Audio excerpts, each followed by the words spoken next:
Hey, welcome to a new brief episode of Josh's Car Corner. This is going to be a brief little episode to give an update on the GTO, how things are going.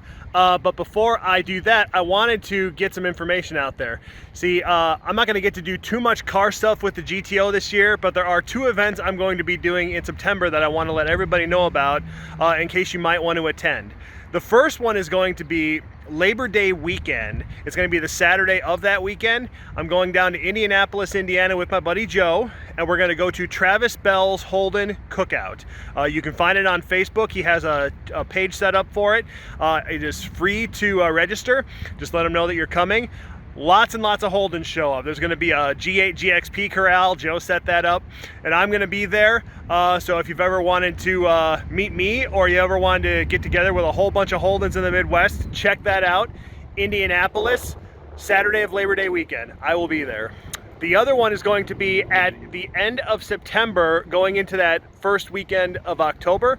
I am going to be, like I've done many years before, going to Pontiac Adventures, which my buddy again Joe is involved in, but my friend Chris Wackel is the organizer of it. And this year is going to be special because I have led tours for them through southwestern Wisconsin before, and there are some amazing driving roads in southwestern Wisconsin, but this is going to be the first year that I have created a tour on my own from scratch. And if you ever go on one of my tours, you know we drive properly.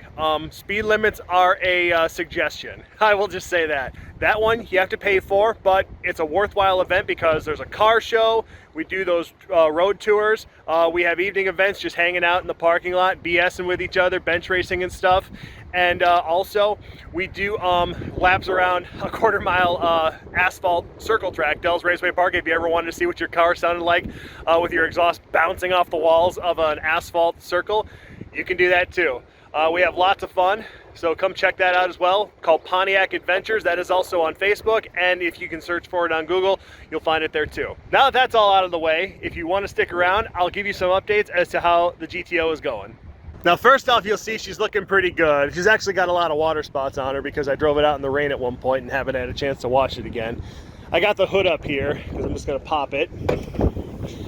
Everything under here looks pretty much the same as it did before. Nothing has really changed. And you'll see a couple extra wires here on the E38. That's because I have found subsequently that I had some sensor wires that were frayed and damaged and needed to be replaced completely to fix some problems. For example, the one for the knock sensor down there somehow got burnt in half, so I had to replace those wires. And there were some other wires for a sensor 2 that weren't working. And to be honest, I can't remember what that sensor was at that point, but there's a couple of wires I had to rerun. And I have also subsequently discovered that the clutch switches were not wired properly, and that was one of the whole reasons this thing couldn't start. They were wired backwards, and one of the wires that goes on this body harness that I thought did nothing, even though it says it's only for park neutral, on a manual, it actually handles one of the clutch switches, so it is temped right now. I will come up with a permanent rig for that. I got to get another connector to make that one right. But that fixed everything. Now I actually have clutch safety. If I don't push the clutch down, the engine will not start, but if I push it down, it starts like it's supposed to. Just gonna come inside here.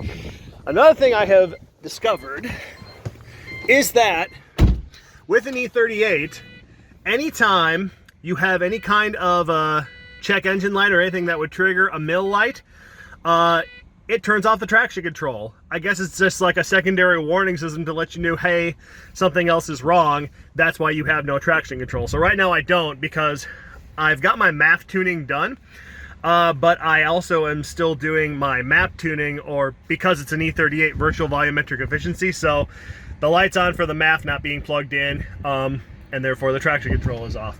But I still have the simple click start where you just got to turn the key like this. So that still works. And everything else is running just fine. She idles like a dream now. I'm going to explain that here.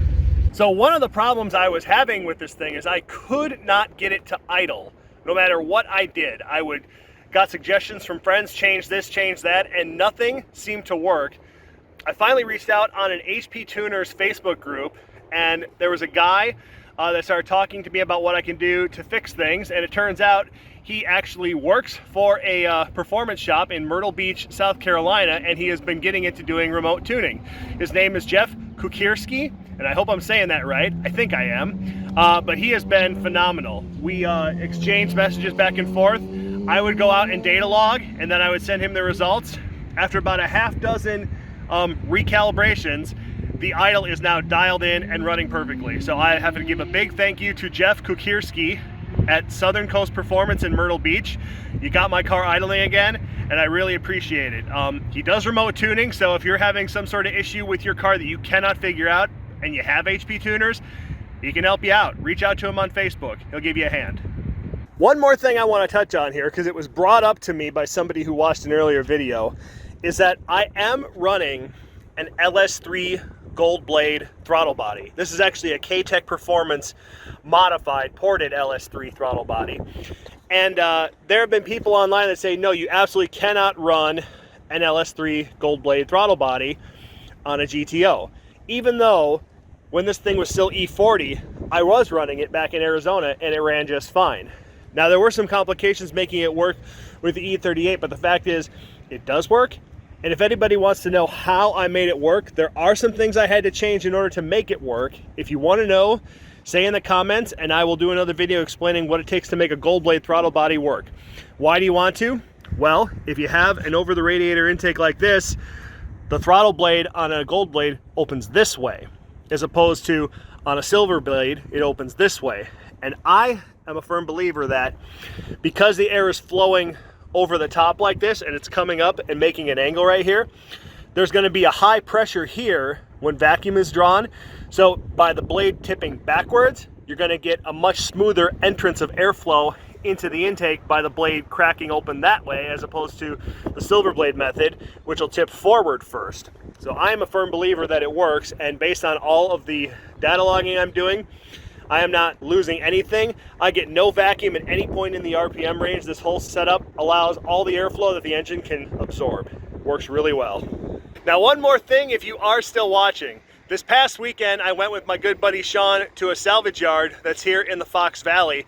We were looking for some parts. He was looking for parts, and I was looking to find out if I could get a rear axle that would work in the Crewman, because I do want to start working on that thing this winter. I think we found a rear axle that will fit, and I just have to purchase it when I'm ready to start working on the thing. But he did bring that special truck that I was talking about. So if you want to see that special truck that he built, that S10 with that G8 motor, keep watching. I'm going to show you a little footage of that. But until then, I'm going on vacation next weekend for 2 weeks. I'm going to be overseas. I won't be working on that thing. But when I get back, I'm going to get the rest of it dialed in. Keep watching. Updates as they come. Definitely will be filming at that cookout. And like I said, if you're near Indianapolis, I hope you can attend. That's going to be a lot of fun. So thanks for watching Josh's Car Corner. See you soon. So this is what we are on the hunt for parts for today. So this is Sean's 98 Sonoma. I've mentioned this a couple times in the E38 videos. So it's got power seats and it's a little more upscale, Bravada steering wheel. But the really cool part is what's under the hood. So this is what makes this truck trick. So what is this again? LY7 out of a 2008 G8. So this is a G8 3.6 liter, and the transmission behind it is what? 2015 Colorado. 2015 Colorado. So it's a 6L50 transmission. So it's got a 6-speed automatic. It's got a G8 3.6, which those two were never bolted together, and it all runs off an E67 computer, which was never designed to run either of them. And like I said, because Sean is the computer genius, he figured out how to make all this work, not only with each other, but also with the cluster. So attack works, speedo works, and the reason we were here today is to look for a different shifter that's got buttons on it, because once he's got buttons, tap shift works. And it's all in a 98 Sonoma. How cool is that?